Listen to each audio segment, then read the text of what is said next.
Hello dear students, आज हम पढ़ेंगे रेजिस्टेंस के बारे में कि रेजिस्टेंस क्या होती है। The opposition offered to the flow of electrons is called resistance. यानी ये अगर हमारे पास एक मेटालिक कंडक्टर है, मेटालिक कंडक्टर में बहुत सारे फ्री इलेक्ट्रॉन्स होते हैं।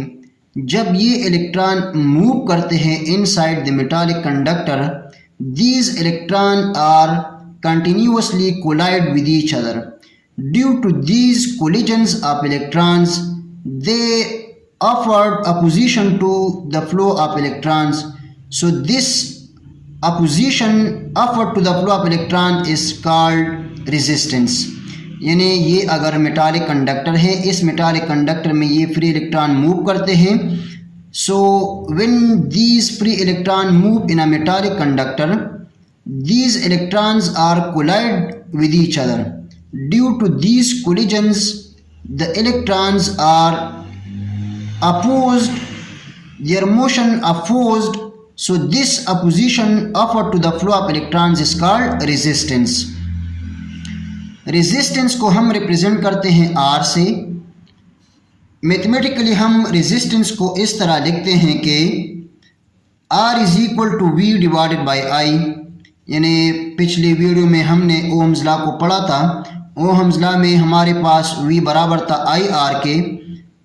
पिछली वीडियो में हमने ओम्स लॉ को पढ़ा था। ओम्स लॉ हमारे पास बराबर था, ओम्स लॉ का इक्वेशन हमारे पास बराबर था V is equal to IR।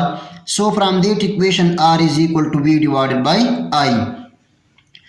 अब हम आते हैं यूनिट ऑफ रेजिस्टेंस की तरफ। सो पोटेंशियल की यूनिट वोल्ट और इसी तरह करंट की यूनिट एम्पियर। सो वोल्ट पर ampere is the unit of resistance.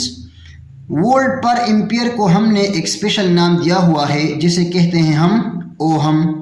So volt पर एम्पियर को हमने एक स्पेशल नाम दिया हुआ है ओहम का।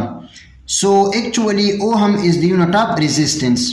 सो वोल्ट पर एम्पियर हमारे पास बराबर होता है ओहम के, और ओहम को हम एक ग्रीक लेटर से रिप्रेजेंट करते हैं।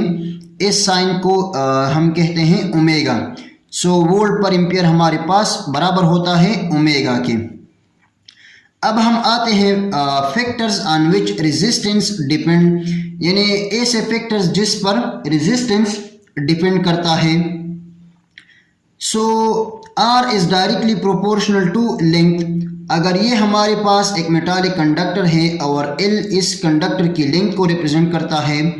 So if this length, if L represent the length of the conductor and if we increase the length of the conductor, the resistance also increases because more electrons are collide with each other.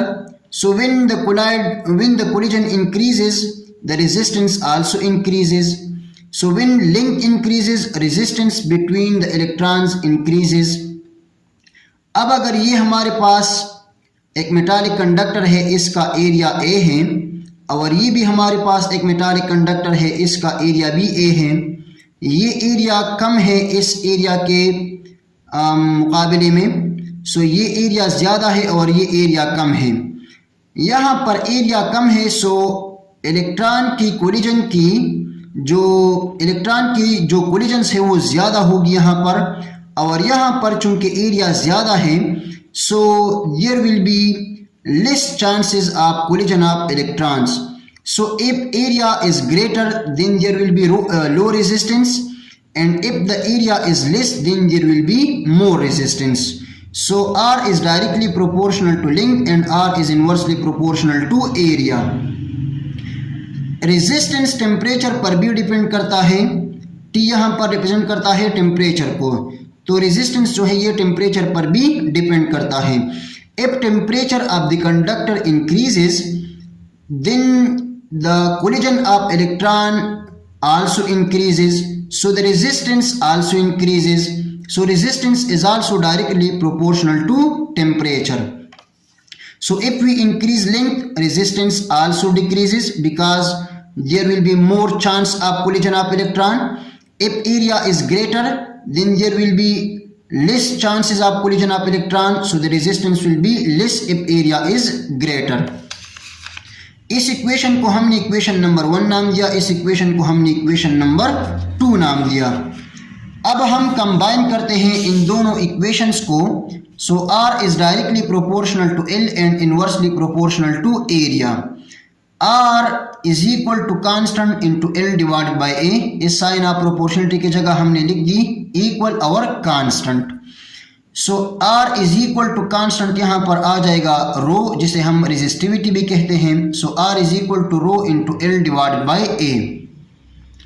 अब special case ये है कि अगर हमारे पास conductor की length 1 metre के बराबर है और एरिया हमारे पास कंडक्टर की 1 मीटर स्क्वायर के बराबर है।